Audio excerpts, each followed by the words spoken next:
was lost and is found. Those words bring to mind what is perhaps our most famous hymn, Amazing Grace. I was lost and now I'm found. I was blind and now I see. The thread that goes through that hymn and the sentiment that lifts up our hearts whenever we sing it, what is that but gratitude? Because we don't earn our way back to the Lord, but he restores us in his mercy.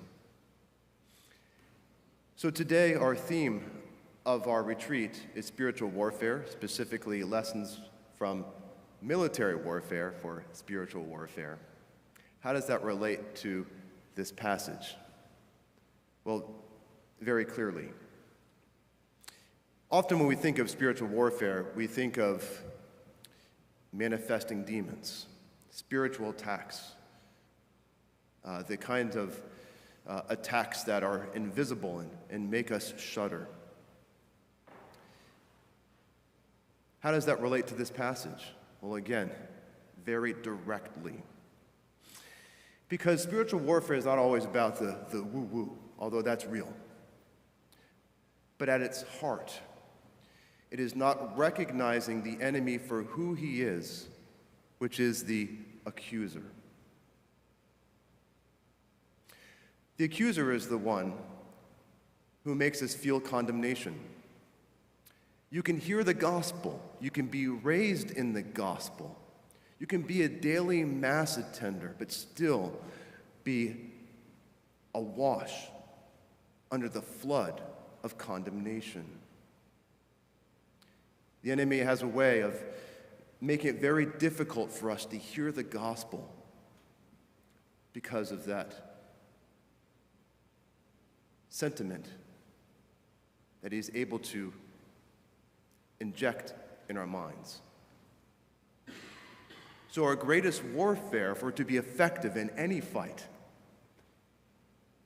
whether that be kinetic or simply the fight to walk in love, is to be able to recognize that in Christ, the controlling, the motivating, the inspiring dynamic is gratitude. God does not call us to prove ourselves to him, but to let him prove himself to us. Very simple truth at the heart of the gospel that is very difficult to receive in real time. Because all of us, more often than we'd like to admit perhaps, or that we admit when we prepare ourselves for the confessional, are like the prodigal son. We've squandered our inheritance with loose living and with harlots. And so as a result, we feel like this son did, that the best I can do, even if I don't go to the confessional, is to be in a substandard state. I'll never be able to get back to the status I had before, the status that I had before I lost my innocency as a child. Or if you had a later in life conversion, to regain that first love that first put a spring in your step. So often you feel like, no, that's lost forever. But perhaps if I confess my sins, I'll be able to at least come back to the sacraments. That's not the gospel. No, the gospel is that when we turn to the Lord, before we get to him, he runs to you. In the ancient Near East, well, first of all, we're used to seeing older men run with athleisure. There's no athleisure in the Middle East. Heads of estates wearing long robes didn't run to anyone. No, their servants ran to them. So understand the context of how shocking it was that before the Son got to the Father, he ran to him. which means before you even get to the confessional, your Father in heaven runs to you.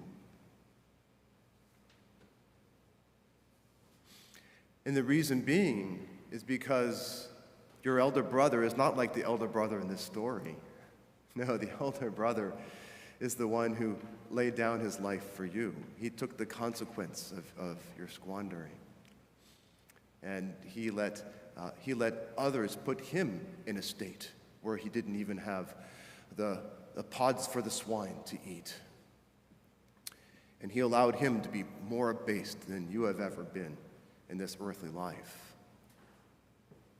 But yet, he rose again, and he received the ring and the robes of resurrection, so that when you are in him, and you are in him, if you're here, then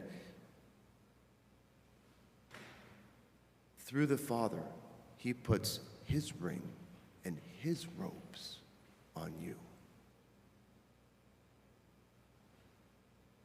And it's only through this state of being able to have gratitude and to receive this mercy that you're able to be merciful to others. It's only when you have a spring in your step through this grace that you're able to take initiative in spiritual warfare, and you're able to fight on behalf of others with confidence. For as you read through the book of Romans, we're familiar with Romans 7, where St. Paul says, "The good that I would, I do not. The evil that I would not, that I do." But that's not the normative state for Christians. No, he continues with Romans 8. But he says, "The law of the Spirit of life has set me free from the law of sin and death. For there is therefore now no condemnation in Christ Jesus. The accuser is defeated."